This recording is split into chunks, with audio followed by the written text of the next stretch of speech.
This is season 3 of Whatever She's Having with Linda Hoffner Claire Suma Diwaria. and we're here to talk about being fearless, showing up for ourselves, and being a champion for other women's success. Okay, I think our big theme this season is about strong women leaders and who we look up to, who we wish we had around us when we were early in our careers, and who we want to be remembered by, remembered as. I mean, right?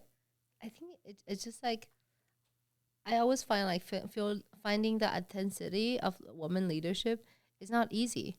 And then, also finding our way to the top. It's like, I remember like maybe when I was in business school, which was like too long ago, I rarely see a female CEO.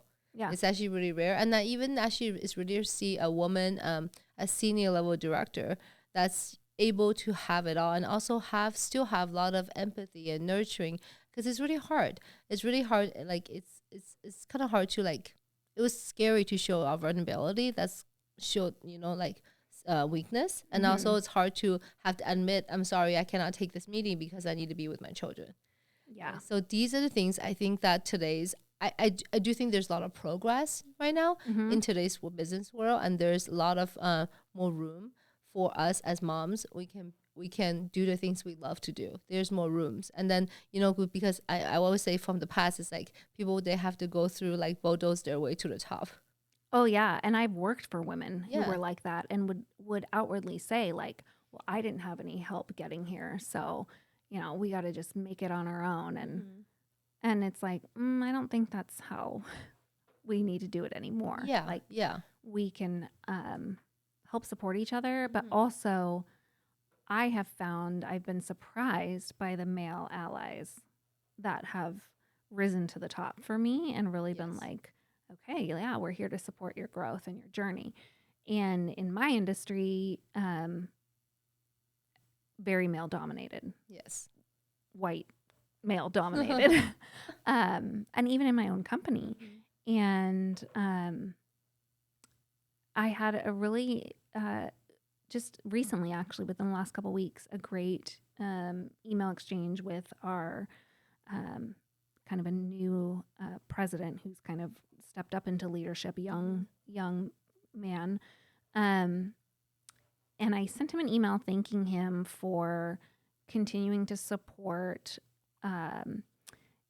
It's a network called Crew for it's commercial real estate women's network, so specifically to commercial real estate and supporting women and in that realm and helping advance and networking, right? We know networking is a big part of advancement. So creating spaces and opportunities for women to network with each other in the industry. And I have been a part of the Crew since 2021 when I started working for the company that I'm at now, and have served as chair of the programs committee for a couple years now. And I actually am been nominated and will be a board member in Congratulations. Thank you, in January. So that feels really great, and I wanted to thank him for the company support of that, because we since I've joined, I was able to kind of get their approval to become a sponsor. And I think a lot of businesses right now are looking at what sponsorship means to them and what things they're willing to sponsor, and tables and our nonprofits are definitely taking a hit with that. And so I was a little bit worried that that might be one of the things on the chopping block, right? Okay. And so I was having this email exchange with him about, I'm really grateful for as a company that we're supporting this, and that you've been supportive of me in this. And actually our September luncheon is highlighting women of influence in our industry. And I was chosen as one of the panelists for that. And so I wanted to tell him, that this really has made a difference in my career. Yeah. And his response to me was so great and so supportive. And he said, there's definitely space at the top to bring on female leaders and women leaders. And it can't just be a bunch of white guys making the decisions. And I was like, thank you for acknowledging that, Yeah. in his own words, acknowledging that our industry is still very much that way. There's been progress, Yeah. right? Yeah. But just the acknowledgement of it meant Yeah. a lot to me. Yeah. Yeah. Congratulations. Thank you. That's great. Thank you. Which day is it? September 12th. Okay. Is it open to the public? Can people Mhm. participate? Do you have to be a Non-members. member? No, non-members can Okay. can Where is it gonna be? register at the WAC The in WAC? Seattle, Okay. Okay. Washington Athletic Club. Oh. Yeah, all of our okay. lunches are held there. I actually really like that facility. Yeah. It's beautiful. It's beautiful. yeah, it is yeah. beautiful. Yeah. Okay. I'm so excited. But I was so one of the other things I found Okay, I have to say interesting- something Yes, though, in case please. people doesn't know. My What? bestie is a great public speaker. Stop. Because you really you always like really well prepare yourself, which is like it's like 80% of success already there. Because people usually like a lot of like I don't think when I said kids these days, sometimes, including myself, sometimes I think we don't prepare enough, right? Because Yeah. and we don't prepare enough, and then on the day of any kind of events you speak and you realize, oh crap, like, and then you rush yourself through it because you're feeling anxious, you want to finish Yeah. it. But for you always really well prepared, and then so which means that whatever you're gonna put on to like make sure that for the speaking, for the contents, it's always did for to respect the audience because it's their time. That's really because time is something that we cannot gain back, right? And then for them to make the time to be in the audience to listen to a presentation that you are putting on, it's really important to do fully prepared. So everything you do, if you're speaking, I always think you do a really good job. Oh, thank you. Yeah, Thank you do a you. great job. So I was in Boston with my sister recently, and I was telling her a little bit about our podcast and what we talk about and everything. And I was telling her that we're focusing on female leaders. And she was so excited about that and said, she works for a company led by a female. And she said it makes all the difference to her in her experience as an employee. So I asked her, I said, what does your company do that stands out to you and makes you so she recently actually took a step back and she does executive coaching for businesses, right? And so they go through simulations and it's like a leadership type thing. And because of her husband's very busy travel schedule, she's had to kind of scale back her role to be more available to her kids. And so they were super supportive of that. And the things that she said stood out is the flexibility, having flexibility, not just for moms, but for anybody, right? And which meant like understanding that you might work odd hours. You might not be available for all the 8 a.m. meetings or, finding work that can be done in odd hours for people who can't have a traditional 8 to 5, right? And then like giving time off for when you need it. Whether it's something because you're a caretaker, whether it's a parent or kids. We're in a really interesting position in our age where we still might have young children at home, but also aging parents, right? And having the flexibility to be able to take care of both is super important. The other thing that she said her company did well was having a genuine interest in the human behind the job, and that they put people first and title second. So how do they do that? Like, can you explain more on that? Yeah, I think for her, she said they truly want to know who their employees are. Like what, so they do a lot of team building and team bonding by asking those questions. Like, their CEO knows who has kids and who don't and what their kids' names are and really takes that extra time to get to know her employees for who they are, not just the work product that they put out. So like, okay, I feel like I actually have really bad memory. So I don't believe that. I actually have really bad. I read everything down, to be honest. For you, right? Do you have any tricks to remember? Like if you really need to remember like somebody from your team, Like, what do they like? Or somebody you just met? Do you have like a tricks you use trying to remember it? Like the things about people you just met? You know what I learned from my husband Uh-huh. actually? He will put notes like that in Uh-huh. his contact for Uh-huh. that person.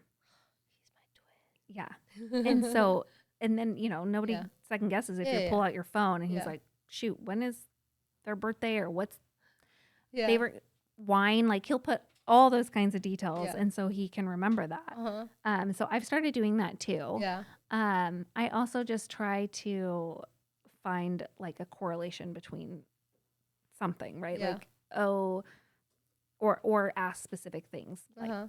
what is their favorite wine Uh-huh. or what what we actually do in our team meetings is I like create random questions Yeah. and before the meeting starts everybody has to answer a question and Okay. to help us like kind Yeah. of get to know each other Like an personally. icebreaker Like kind an of thing, like icebreaker, a yeah. warm up, right? Yeah, Okay. even though we all know each other, we work together, but there's things you never have time to ask, Yeah. right? Because Yeah. Yeah. we're all running around doing our jobs. So, but I think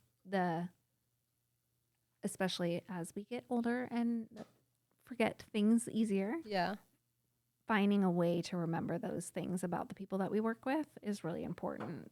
It is. And I It put is. birthdays are big for me. And I think we talked about this in a different season, but I celebrate birthdays and work anniversaries and Those are I just have important. them in my calendar. Yeah. Yeah. Yeah. That's so important. Yeah. Okay. But the last one that I think you'll appreciate this that my sister talked about is fostering a culture of feedback Though. with the pure intention of helping people grow and improve, not just feedback for the sake of like telling Yeah. somebody that they did something wrong, but really genuinely wanting to look for opportunities for everyone to grow and not putting a ceiling on people's growth. Yeah. And that was huge for her. The feedback part. Yeah, Yeah. the feedback and like really creating a space where people don't fear feedback, Yeah. but they welcome it because they know it's leading towards personal growth in the job that they're doing. Yeah. Yeah. Like I think in like our company we work really focus on giving feedback and also receiving feedback. Yeah. For our all of the interview questions, usually I always ask the candidates like like how was the best way for you to receive feedback, and then when During an interview, you asked in that? an interview, Yeah. the first thing I always ask them, and also I ask them, when do you give feedback to other people? And that's really important to me to find out. And then also one thing that we do in like the leadership training in our company is we ask we before the onboarding, usually we give them a matrix where we ask them when do they receive feedback the best. So and then that's really like help. in the moment right after, or like when? What do you mean by that? When So- you receive feedback? So when I think everybody has to be in the right mindset and also have the safe space. When they feel they're safe and also they're relaxed, and then they can understand and listen to your feedback better. So they wouldn't be feeling confrontational, or they wouldn't feel the need to defend themselves. So that's really important, I think, to giving and also receiving feedback. That's why usually on onboarding we do a testing and then take down like what is the learning style, and then what's the best scenario for you to take feedback. And then also we always tell our team that this is the language, let's use this language, like having the tools to tell each other when I'm not ready for feedback, because sometimes we're not really ready, like if That's true. right, That's like true. we're not ready, and then if I'm not ready for feedback, it doesn't matter what you give me, I don't think that's going to be really productive for me, to be honest. And also it could be the best feedback ever, the thing is, but I am not respectable of you to understand and then open my mind to be taking that in. So we usually always ask our teammates, this is a good time for feedback? And if they're not, but we will tell them like, okay, I'm going to come back at the end of the shift, let's talk about this really quick. And have you had people tell you like I'm not ready for feedback? All the time. And Yeah. then I think that's good that they feel safe Yeah. with me. And also I think that I do have team members who tell me they're not ready for feedback, or sometimes they want more, right? And then it could be both sided. But we always make it very clear that whatever we give really prompt feedback. So which means if something happened during this workday. It has to be dissolved this workday. So we do not like, so for example, if I did something wrong, I ask for feedback by this workday, and then I prefer, and then it's best that way, because then I can change right off the bat. And then also I will remember what I did. I can go through the process like, oh, this is the process thinking I did, and then this is where I could improve to make it more efficient, more productive, more team focused. And but if I wait for like a few days, I wouldn't even remember what did I do, because usually it's the micro gestures, right? It's the micro gestures that make a huge difference. So after a few days, I wouldn't even remember what it is. So if you give me feedback, and then that's gonna be really hard to remember, and then I would not try, and then the next shift I'm trying to do it again, then I wouldn't even remember what the feedback is anymore. So it's like not really productive. So when we do training, we put a lot of emphasis about asking if this is like a really open and safe ground for us to share feedback, and then how well this feedback will actually be implemented and then be helpful. And also we ask if, do you think this feedback is valid too? Because there's always reasons, right? And then maybe there's like, it's not a good day for me. Like I'm not like, it wasn't my intention to behavior like that, but if you can hear me out, then you know what is my process thinking, because there's a lot of way to different to the angle. Okay? Just because the team is not doing the same way I would do it, it doesn't mean it's wrong. Right. It could be so much more better than what I do. Yeah. Yeah. So as a woman who owns her own business, what do you think is the greatest feedback you've gotten from your employees that shifted something, that changed a process or something? Yeah, I think there's just a lot. My team gave me really good feedback, like all the time. They do. They give me really good feedback. I think one of the really good feedback recently I had was there's a lot, but there's one feedback I had. My team was like, when you are in the cafe, for example, when you're in the cafe to supporting us, when you're in a meeting, make sure you block off your schedule. So block off the schedule that you are not there to help the cafe, the team. Oh, because you might be taking a personal meeting in the cafe. No, it's usually like work meeting related, but the things when I'm taking a meeting, I can't really help them. Right. And then for me, when I take a meeting, I put my phone down. I'm like really fully engaged. So I can't really step away from that desk to help the team to do something if they needed me, right? So one thing they said that I know, we know that you want to be here to help, but if you have that meeting, make sure you put all the meeting all on the schedule very clearly, like what are you doing for meeting and the events. And so everything's very clear. We know that you're in the cafe, sure, but you're not really available to help. Because I think as a mom, right, as a mom and as a business owner, I want to be the most supportive I can, right? But the thing is, I don't want to go in there and then want to try to help everything and then create a tornado. Yeah. So I make a mess. And as the leader of my whole team, that I'm the one who's supposed to be supporting them. I'm not supposed to make a mess. So for example, if there's like a big line going on, and then on a Sunday, I just want to like go have a cup of coffee, and then I should be never stand behind the bar to make that coffee myself. I should let the team know that please make my coffee for me, because they have a beautiful flow already. So for me to step between them, that is not very fair, to be honest. And also sometimes it's really hard for them to say no to me. Yeah. Right. And then, so that's really not fair. And then also it's not being productive for the whole, and I disrupt the whole flow. Yeah. That's really important that you recognize that. Yeah. And I think they look up to you, right? And they're also like, you're the owner, and whatever you want goes, or, and being able to say like, no, I'm your customer too. Yes, exactly. And then I think one thing, like my team, I'm really proud of them, is they taught me that I need to be more proactive about checking in with them, because you like said, and unfortunately in businesses, there's hierarchies, right? There's the business owner, there's the leader, there's the manager, there's the directors, there's different levels. Sometimes I think that create this like a bureaucratic pressure onto the team, feeling like they can't say what they need to say, right? Unless you reach out to them, which is really true, to be honest, because what if, because they don't really know me, right? They don't really know me personally. They don't know what kind of person I am. And then what if they say something really afraid that's going to like make me upset? It could be. And then, who knows? Wasn't because they don't really know who I am. So it's really unfair to like assume that, oh, I'm a kind person. I'm really nice. Hope you're okay. It's really unfair to do that because how would they know that? Right. And then so like I learned that lately because the team, they give me really good feedback. And then I know that I need to step in where they at. I cannot be just like, being behind the desk or behind the meetings and behind these things and thinking that I can be coming to the cafe to become a savior to help the team when the craziest, when they got it. And also when they need something that when I need to do a better job to kind of like observe, see how are they doing in a daily basis, either with technology, with, work with them on a couple shifts, just like one of the baristas, and then see just exactly how they really feeling. And then if I sense any sense of stress and anything that overwhelm and things even burnout from our leadership team, it is my job to check in with them.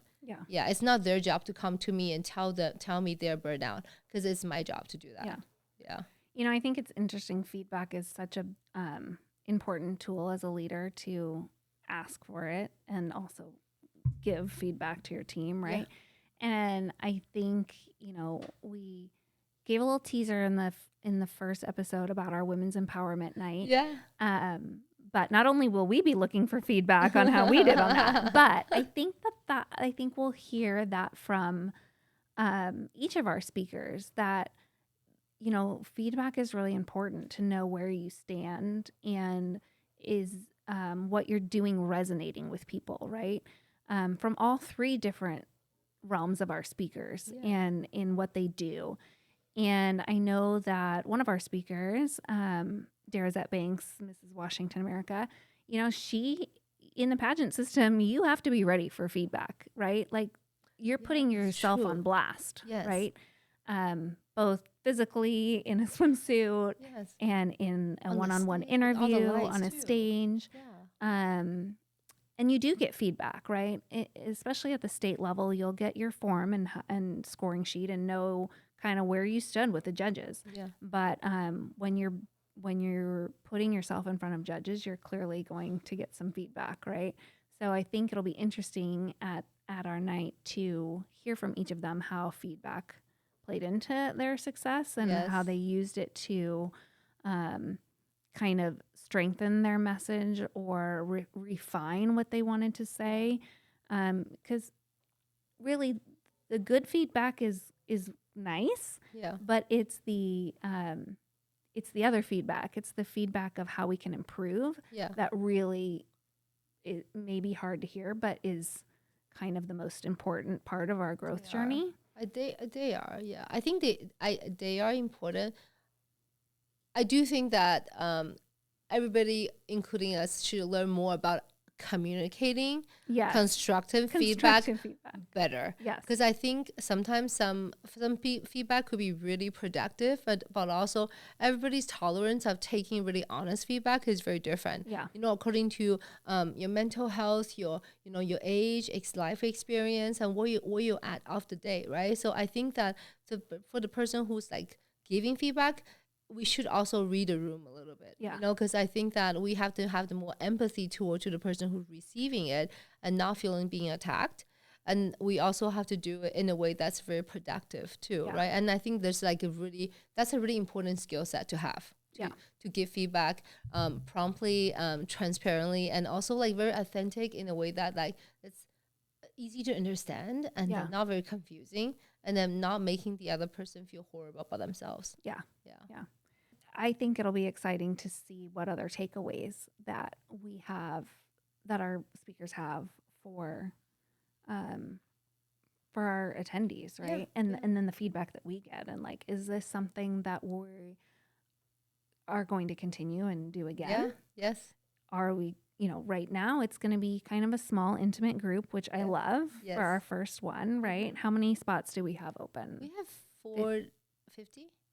It's capacity of 50, right? Okay, so it's at 45 right now. We do have ladies from my team to volunteer that day to help, and also we have decoration team too. So 45. Yeah, that's awesome. So it's going to be small and intimate. Who knows what our next thing will be? Yes. Right? Yes. In the spirit of trying new things and being bold, right? That's our big thing, is being fearless. I think even when we talked about doing this Women's Empowerment Night, October 19th, Woodland Park Zoo, Yes. 5 p.m., we, it was, a step for us, like a It's a little bit huge step. uncomfortable step It's for huge us. step, right? And Yeah. again, not knowing like what are people going to show up? Are people going to be interested? And I'm excited. I am so excited, and I think because the unknown is always more exciting for me, especially. It stresses me out. I know. That's why we get along really well, because it stresses you and then just make me very excited. Ooh, what's gonna happen? And then Yeah. that's And even if it's just you and I sitting there, it's going to be great. it's gonna be great. No, we have Rose, we have other people, and people's gonna show up, and the food is supposed to be really good too. Yeah. Yeah. No, it's going to be great. Okay, one last question I have for you. What do you feel like are the most important traits that you can emulate as a female leader? Not just in your business, but like in the Yeah, community just like the too, human, right? As a human, Yeah, as a human. the best traits. Or I could say, how do you want to be remembered as a leader? I don't know. I kind of want to just go under the radar, just be like invisible. And then Sorry, girlfriend, that's not possible. oh my gosh. Oh my goodness. What is I just wanted people to remember me as, I think, full of joy and hope. Yeah.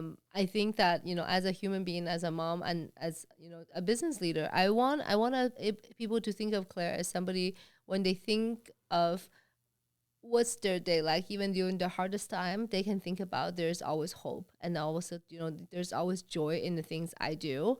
Um, because I want to that's how I want to, because I want to live from within to outside, right? From inside out, where everything I do is exactly what I love, and then it's pure of joy, and then I can always show the true authentic self. And then if there's something that I don't enjoy, then maybe I can work on, like, find out why I don't enjoy that. Because I mean, the life is not full of rainbows all the time, but I think that having the right of friendship in my life, and then also the right support, then I can set a good role model for my kids, and also for my team, and also, like, anybody who I can meet, I can leave a good impression that, they do matters. I think that's the only thing I want. I want to make sure, like, some random person I met, they'd be like, ew, that lady was nasty. I don't want to, talk to her. I want to make sure they feel like they've been cared. I want them to feel the opposite of that, right? Yeah.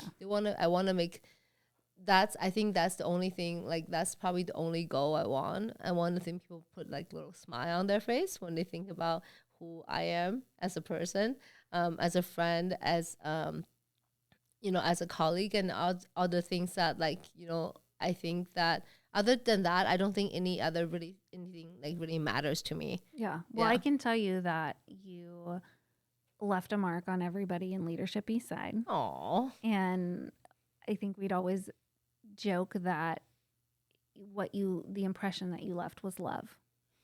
And I think that is super important. Like, that's what people remember you by, is that you're just full of love and joy. Like you said, like, that is very clearly communicated through what you do and what you bring to the table as a participant and a leader in the circles that you're in. And you give so much to everyone. Like, literally, you serve on, I don't even know how many boards at this point, but when there's nothing left to give, you give again. And I think that's what is so amazing about you. And I'll never forget coming home from my Mount Rainier trip and walking into my house with this amazing, amazing gift basket full of love. And, you made me feel welcome to come home and excited to kind of relax and enjoy my post climb experience, which had a lot of achy muscles. And no, but it was such a message of love, and I think you will forever be known by that. Well, because that you deserve it and you're worth it. Well, thank you. Yes. But your whole community just adores you. So, Okay, what about you? What do you want people to Um, remember you by? I really want people to remember me by being that I was authentic, that I showed up in the different circles as the same Linda. And it wasn't like, oh, well, she's work Linda here or community Linda here. Like, I am just Linda. And I think I finally feel comfortable being just Linda, right? And not trying to be anything other than that. And I find that number one, it's so much easier not to have to like bounce between different versions of myself, Yeah. but really like that people appreciate that they kind of know what to expect because I'm the same at home and same at work. And You are very consistent. I think you consistently hardworking, consistently good listener, and then consistently just studying all the time. Doesn't matter what she wears, she's just always studying. To be honest, I think I love consistency. I think that's why I'm so in love with you. wow, that's why we're the perfect pair. Exactly. Okay. Are we ready for our ending Yeah, I guess. message? Yeah. Okay, I thought this one was really important for talking about female leaders. Yeah. Empowerment isn't about dominance. It's about making space for others to rise alongside you. And I think that's basically the essence of what we're trying to do. Exactly. Yeah. And that space is so, I think that space is so precious, don't you think? Oh yeah. Yes. And then I'm really grateful that we can able to expand that gracious space bigger and bigger. Yes. That container, Yes. right? That Yeah. container. And I think we're going to talk a little bit more about containers in the next episode. Yes. Okay. Bye, everybody. Bye. See you then.